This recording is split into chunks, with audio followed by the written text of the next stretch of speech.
Good morning, good afternoon, good evening, wherever you are in the world. A very warm welcome to Meet Menaca. This episode 126 is about self-love and healthy diet with Dr. Tanuja Khurana. Our mission is to touch and inspire 1 million hearts and lives, improving health, happiness, and hope. We feature experts in their respective fields and real people sharing real stories to create a positive social change. We go live for 90 minutes every first Sunday of the month. We will be delighted to have you join our show live stream on Zoom so that you can ask the questions yourself personally to the speakers. I think we all go through transformative journeys, but sometimes we don't realize or we don't do it consciously. Dr. Tanuja is a trailblazing dentist and a nutritionist with over 30 years of expertise. She will be talking about how we can love ourselves. Being February, a Valentine's Day, I think love should start with loving ourselves, with self-love. And hence, we have invited Tanuja. Why Tanuja? She's a recipient of the National Excellence Award. She will be carrying key stages and how we can focus on well-being. Because she has a unique blend of dental wisdom and nutritional mastery. A successful dentist and a nutritionist, Dr. Tanuja advocates long-term lifestyle changes through healthy diet and helps in controlling disorders such as diabetes and hypertension through natural, tailor-made diet plans. She has been leading her dental practice for over 20 years.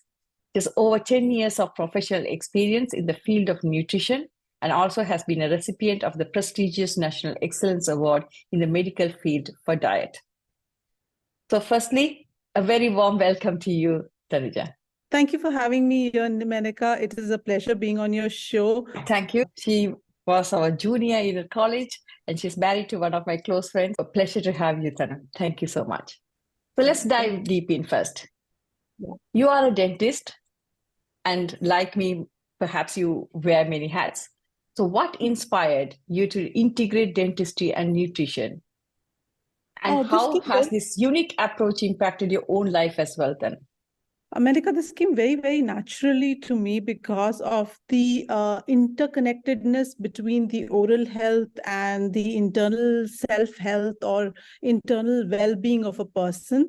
This approach allows me to holistically understand how a health can affect each and every part of our body and how we can motivate or get ourselves to get more progressive on our front, on our organs, on our each individual part. And coming to how it has helped me personally is helped me to get onto a comprehensive kind of a health platform for people to help them understand their likes and dislikes and get their habits cultivated into a better format so that they can lead a healthier life. Thanks, because I think it's very important to understand that initially everyone thinks, they're a dentist, they're a nutritionist, why together? A lot of people asked me this question, but it came very simultaneously because oral health comes with, I think the first part you put in food is your mouth. So your mouth is related to every other part of your organ. So it's a lot of interconnection there. Oral health and overall health, right? That's what it is. Yeah. Can you share a success story where implementing a healthy diet had a significant positive impact on a patient or its overall health? Because that's what we are here for today, right? Success is very small milestones here in each and everybody's individual life, Menaca. It comes very, very perceptive to their own lifestyle. Some people come with me that they have put on a few kilos, a few pounds, and they want to shed that off, and they're not able to, come in front of people or not able to wear their clothes, and helping them achieve is a success. Some come with, mood swings and mental health as their reference to get to a professional front or being out in there doing their professional need. And again, achieving that through a proper diet is a success for me. Then most importantly, people who are with underlying health issues like diabetes, hypertensive, and getting them to correct their lifestyle and achieve their progress on that front, from somebody being on injectable insulin to being getting them to medicated insulin, to them getting off insulin. I think that's a success which I would contribute to, or would love to be a part of anybody's health journey. Have you witnessed any changes like that? Huh? Sorry? Have you witnessed any change like that for them? Yes. People from injectable insulin to being on medication, and from medication to being out of medication and not being a non-diabetic, termed a non-diabetic by their diabetologist, is, I think, the most pleasing and satisfactory success I have seen. Yeah. 100%. I can't agree more, because, that's what is the most important thing, right? If you can, I am vain as well, as you know me. I would be perhaps coming to you to drop a few pounds and, fit into a better dress. But yes, but that is life changing if somebody is diabetic and they can change it back. In some of these, in India, how it is, parents get you your marriage proposals, or if the daughter or the son is a little overweight, then they are like in a kind of jiffy about what to do and how to get there and get their children to be what they are. And when they get them engaged or get them settled in life, they come back and they tell me that it's all because of you, doctor. Then it gives me that extra kick in life. And as simple as somebody telling me I was never able to tuck in I never able to do it in tuck in shirt, and I'm able to do a tuck in shirt, is again a compliment, and I take it as a feather on my hat. Yeah. 100%. I mean, as a dentist, you would understand, right? There are many patients who come and tell us we would never smile for a photograph before. Now we have the confidence to smile. I'm sure it's the same. It's the same. Yeah. Thank you. So how can individuals like you, me, and everybody else in this platform, and who are going to listen to this later, strike a balance between enjoying their favorite foods and maintaining good health? Balancing and enjoying your food and keeping maintaining a good health, I think, is an art, and it comes from being into moderation to being into mindfulness. And there is a very fine line that everybody needs to draw for this, because everybody's fine line is different. And that fine line where you need to enjoy yourself and where you need to get out and splurge, there is what you need to remember. And I think initially this comes with taking a health coach with you, and who can guide you and get you to understand that fine line. If we had that understanding, I don't think anybody of us would be obese, or anybody would have kind of not had their health issues or underlying medical issues coming their way. So I think there, one little bit session with a health coach will get you to understand that fine line. And once you get that fine line, then it's an easy task to balance and enjoy your favorite food and maintain your life. As you know, I love my chocolates, and everybody perhaps by now everyone on this platform knows I love chocolates, and I call myself a chocoholic dentist. So I would get you say? chocolates on my daily diets. Yes, because it's so important, right? It's chocolate for me, it will be something else for someone else. So each to their own, but whatever they like, they should be getting it in their normal diet plan. Then it's sustainable. Otherwise, it just becomes a momentary thing that you do, and then you lose your few pounds and you gain back the few pounds. Yeah. Sure. Thank you so much. In your experience, Tanu, you have done it for now more than a decade. What role does self-love play in sustaining long-term lifestyle changes, especially in terms of diet? I think it is the pivotal change that anybody can bring around with themselves, because if you don't love yourself, then you can't do anything for yourself, right from your self well-being to your mental well-being to your professional well-being. I think it's all about self-love. And self-love comes when you understand what you want out of yourself. So it's a very, very important role. And I think cultivating that self-compassion will get you the long way through your life, and it will help you achieve your success in life. Most of the time, we don't even realize, certain things what we do is we are like really jeopardizing, or it comes from within, right? There's a close connection which we overlook many times. So what are some simple yet effective dietary changes one can make to promote both oral and overall health? Because that's what it's the most important thing.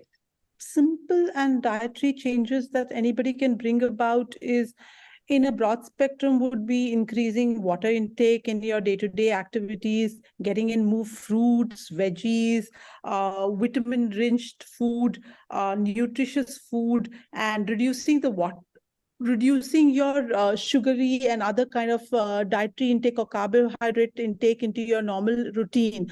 But this comes in a broad spectrum version.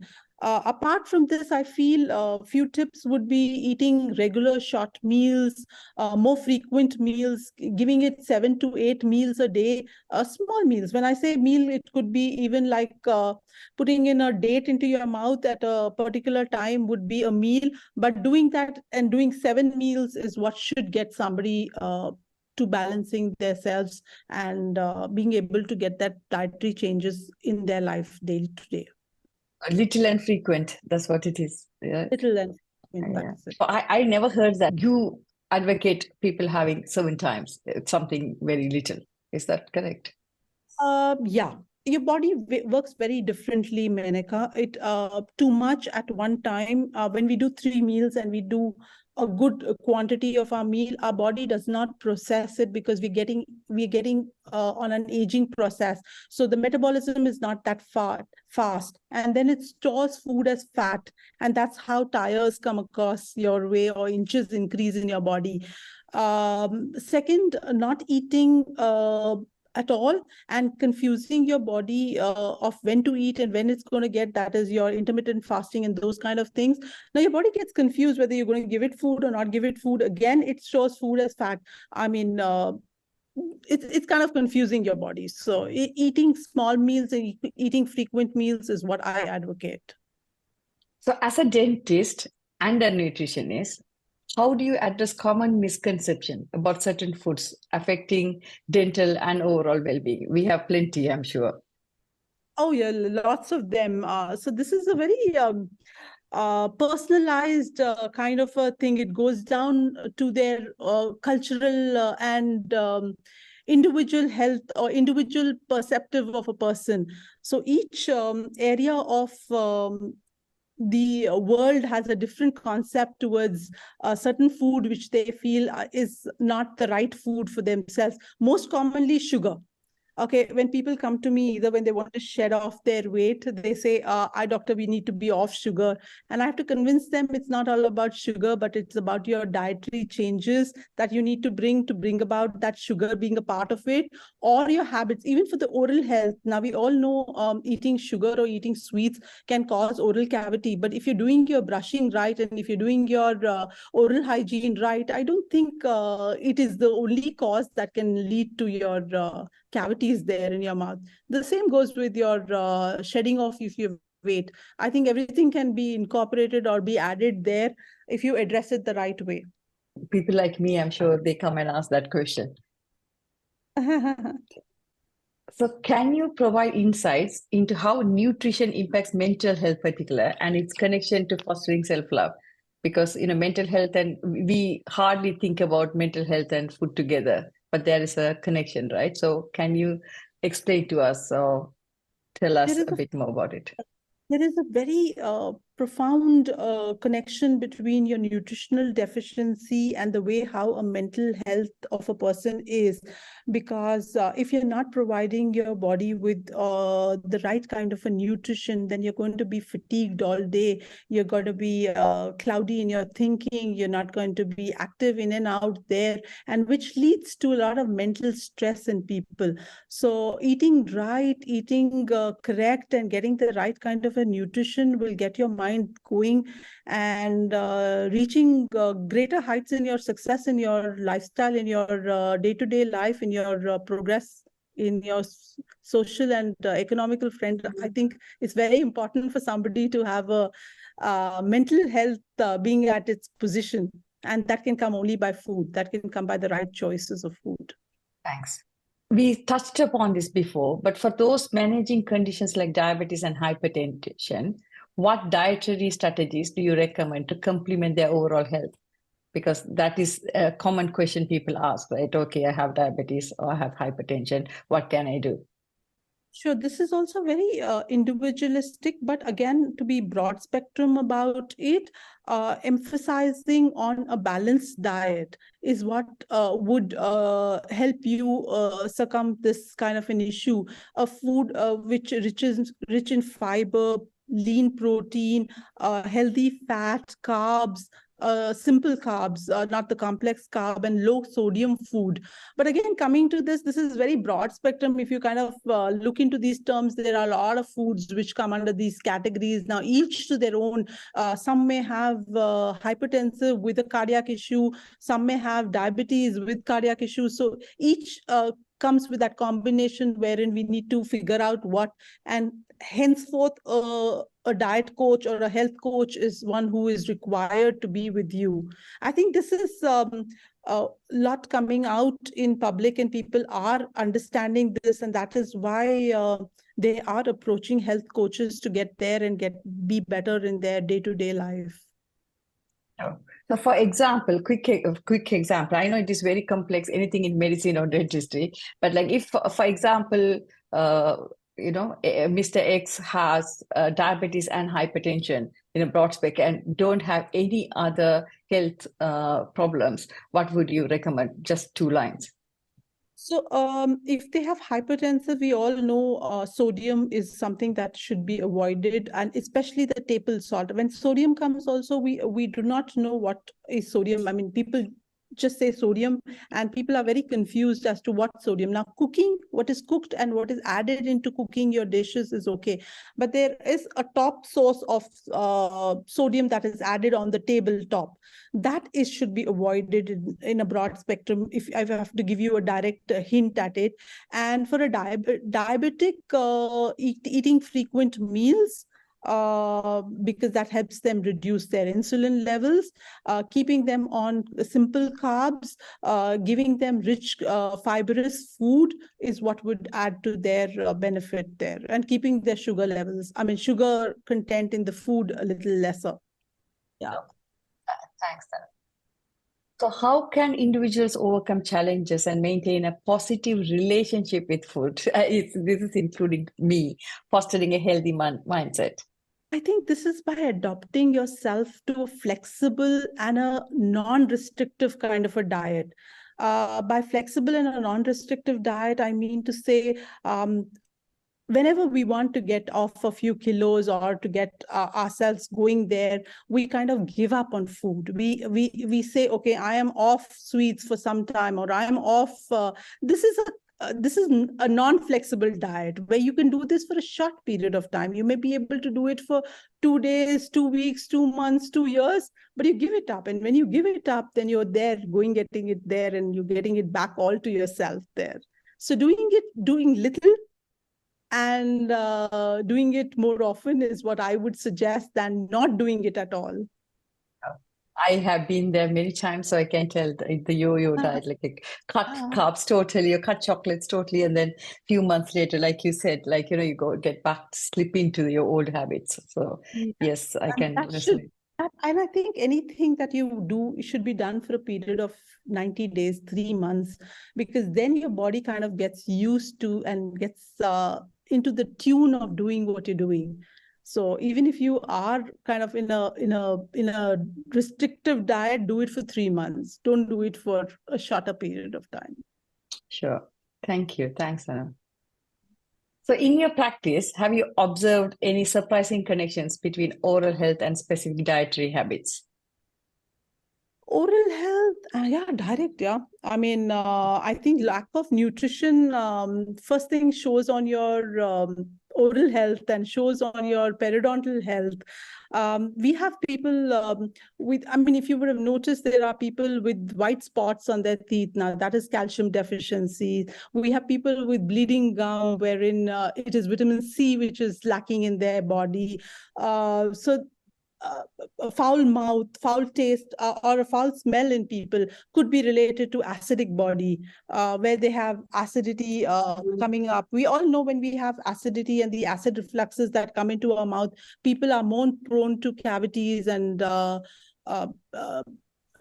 having to get into root canal treatment or having abrasions and having sensitivity in their teeth. It's because of the acid reflexes. So direct connection there.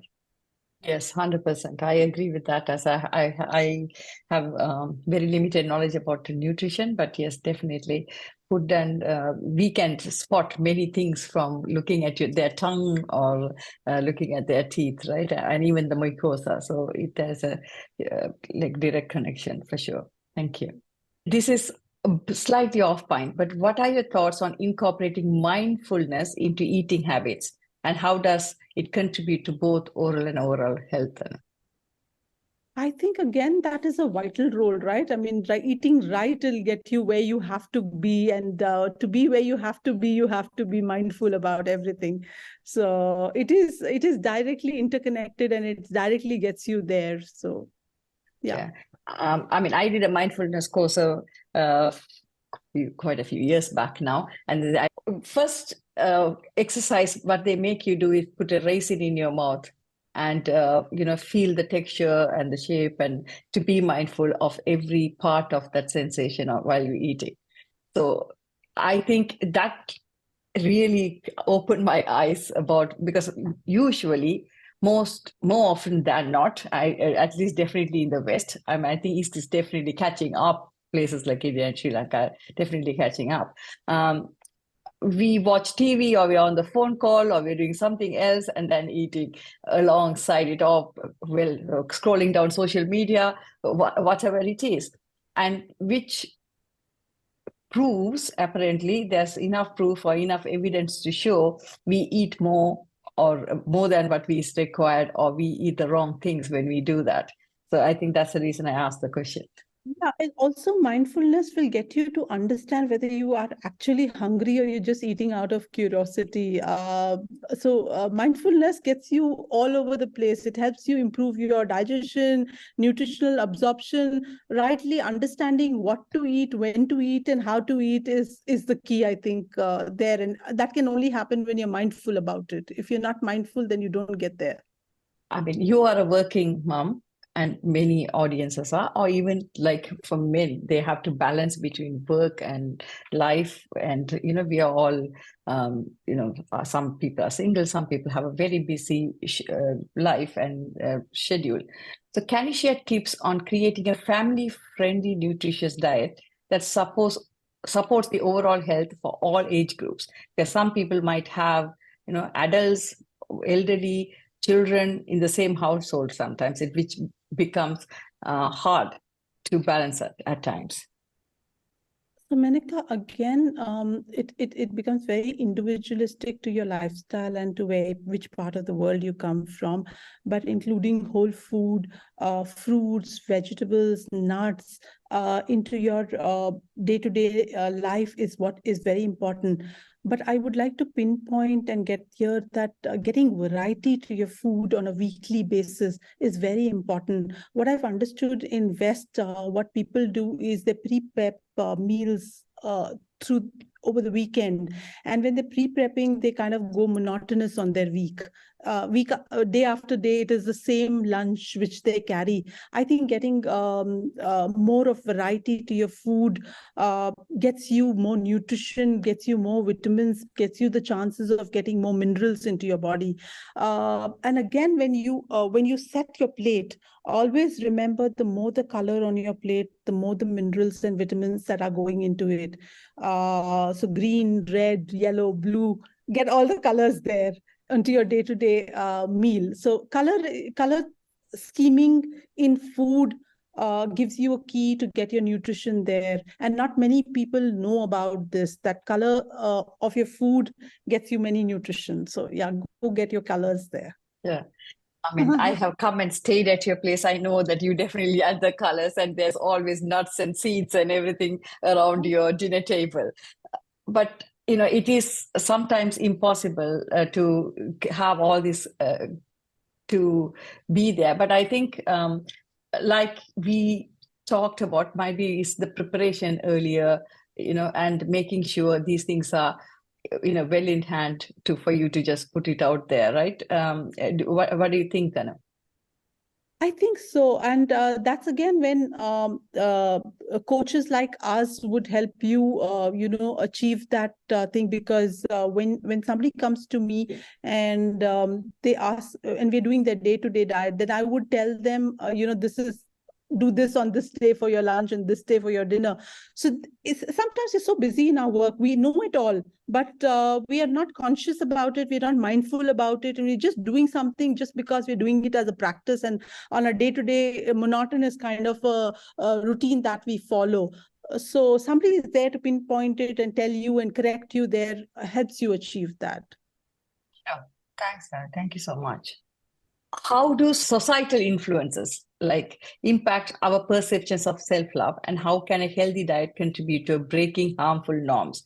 We all have seen that, we have been in college and or even the social, one person goes to smoke and you can definitely bet on it, like few people are going to follow them, right? And it's the same thing whether it is alcohol or having a dessert, you feel less guilty. And the Jim Rohn says, you are the person who you surround yourself, the 5 people. It is so true. So what can we do to break that now? The societal norm and influence is really very strong, and it catches on like fire to us, even without we realizing or understanding it. We are there and doing it all with everybody. But again, mindfulness is what can get you out of it. And I think a healthy diet promotes a healthy lifestyle. And when you are thinking healthy, then you're eating healthy, you're living healthy, you are in a healthy side. So I think the company matters, and then somebody to correct you also matters here. Yes, I think, and it is so true. I think someone told me recently, if you want to become the best entrepreneur, best professional, then if you're hanging around with people who are doing exactly the opposite, you're not going to reach there. And I guess it is very similar to diet and nutrition, having a healthy lifestyle as well. True. If you have friends who are going to be drinking every day, then you're going to be drinking with them. If you have friends who are going to succumb to eating unhealthy food, then you're going to succumb to it too. So yeah, it is there. So, what are your favorite go-to snacks or meals that combine health-friendly and nutritional-rich elements then? Again, personally to each one, but a long spectrum, cutting it short would be go Greek yogurt with lots of nuts or berries, which would give you a good mid-meal snack. Vegetable sticks with hummus or hunker dressing, again a good mid-meal snack. Quinoa salad, avocados, adding avocados to your diet is a good habit. Getting in lean protein. If you are a vegetarian, then the lean protein can be edamamas, can be red beans, can be paneer, can be tofu. If you're a non-vegetarian, then getting in lean proteins from chicken, egg, and fish would be a good choice to make.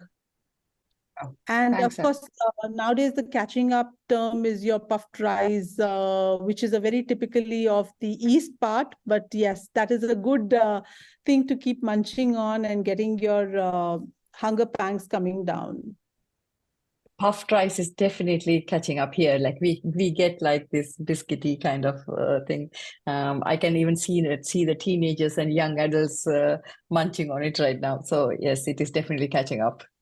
It is like having 0 calories over there. It's just 10 calories for about 100 grams. So you just get enough fill of your stomach and not getting in the calories there. Sure. Thank you. I recently heard, I think it was on a podcast, who told us about the colorful plate, but the deeper the color, the better it is. Is there any evidence for that? Deeper the color is more micronutrients getting into your body. Not many of us know the eggplant is very rich in vitamin B12, and it gets you all the vitamin B12 required. So the deeper colors get you the micronutrients, which we just neglect in our day-to-day life. I think you're right. I think I heard it on a brain health podcast. Now, as you were telling, I remembered where I heard it. Yes, I think Dr. Tara, she used to be a psychiatrist, and she's yeah, neuroscience specialist as well. But now this is what she does, like so she was speaking about brain health, and she was mentioning that, and she was mentioning that seeds as well, some Yeah, pumpkin see, seeds and stuff like that. they are Yeah. also a good snack item also for you in the mid meal sector.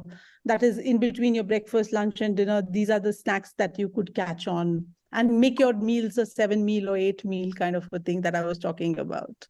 Sure. And I think also, like, do you think like rajma, even I don't know what is it is in any kind of lentils, but even in lentils, like most of the from the South Indians and Sri Lankans, we have more like Mysore dal, which is like pinkish, yellowish color. But she was mentioning the rajma is so much better, what you guys have more of. Yeah, the red beans or the rajma that we call is very high in protein. It's one of the highest protein levels that anybody can get from the legumes family, if you talk about.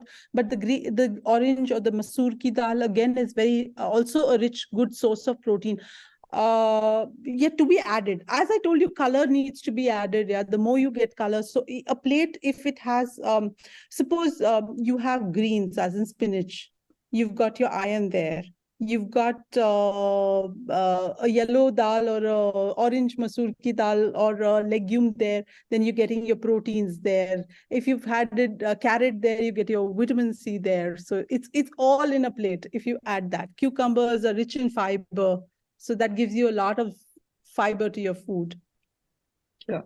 Avocados gets you vitamin C. In your extensive experience, how have you seen individuals transform their lives by embracing self-love and adapting healthier diet? What happens to them as individuals? By embracing these, you can see a very positive transformation in any of us, I mean, improving your self-esteem, to getting your energy levels in place, to getting enhancing your moods or your brain strength or alertness of your brain to a healthy outcome in overall perceptive in a person's well-being or a person's growth in life. It comes with your food. If you are nourished, then you are a better person. I'm sure it then reflects, extensively reflects on the relationships and, at work, the productivity you hold, everything comes down to that, right? Because if your mood is right, then you are able to do everything else, I take it. Everybody else is satisfied in and around you, right? If you satisfied yourself. Yeah, fill your cup first. Yes. Yes. So self-love comes there. First, you need to self-love yourself to love others. So, yes. And I think you constantly need people to correct you, people to keep correcting you, because we could succumb to our day-to-day, kind of lifestyle wherein we forget these things. We would forget to get to getting ourselves with more color to our plate. We would forget to. So somebody constantly telling you, or you getting onto these kind of podcasts, I think this is a very good platform for people to understand what and how they're supposed to do and how they can help and self-love themselves.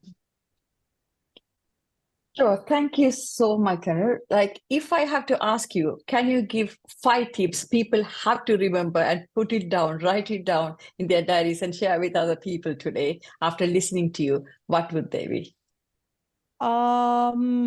Sleep at the right time. Don't have an overnight, late night sleep. Wake up at your correct time, daily same time. Drink a glass of water first thing in the morning when you get up. It removes and washes away your toxins. Many of us don't do this. Getting omega-3 fatty acids and your amino acids first thing in the morning on an empty stomach is the right way to kickstart your brain health.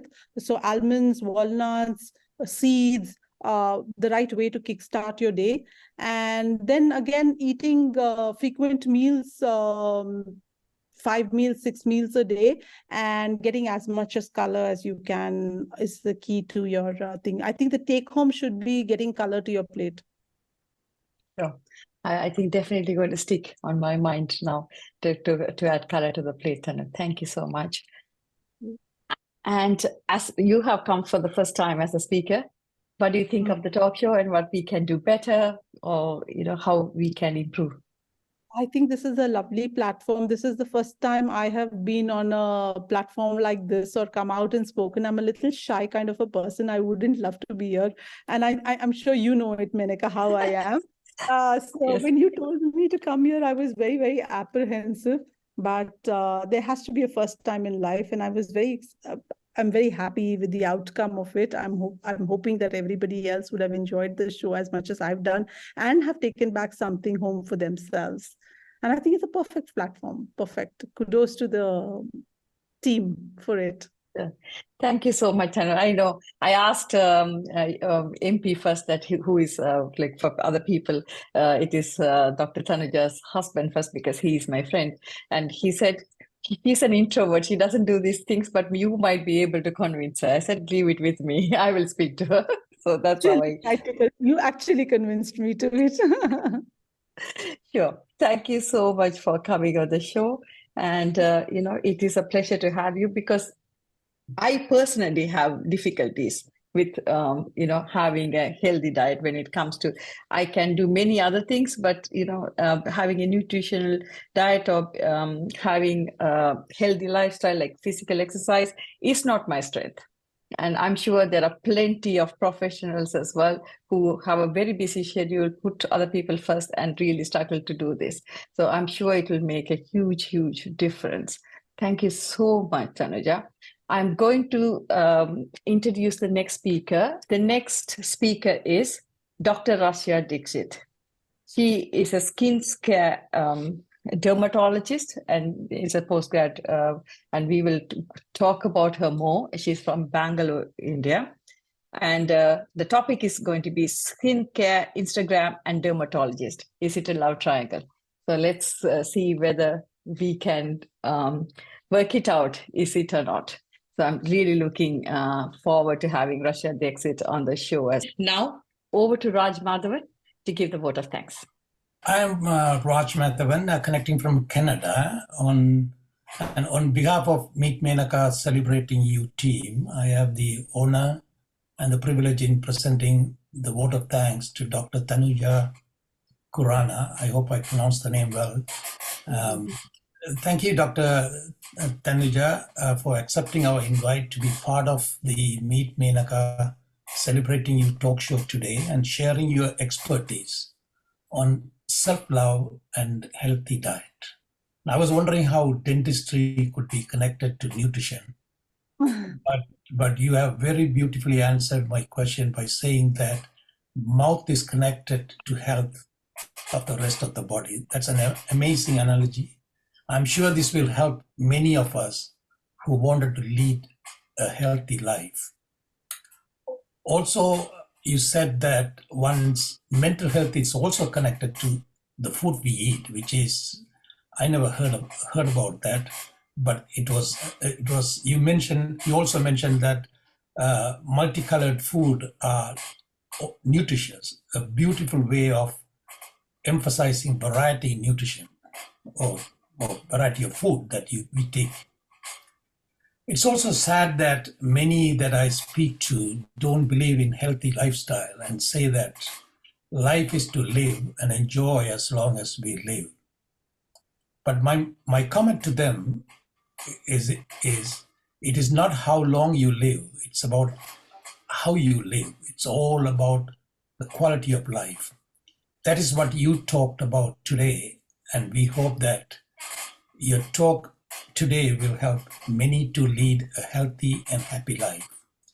Thank you again, Dr. Tanuja Khurana, for being with us and sharing your expertise in self-love and healthy diet. Thank you again.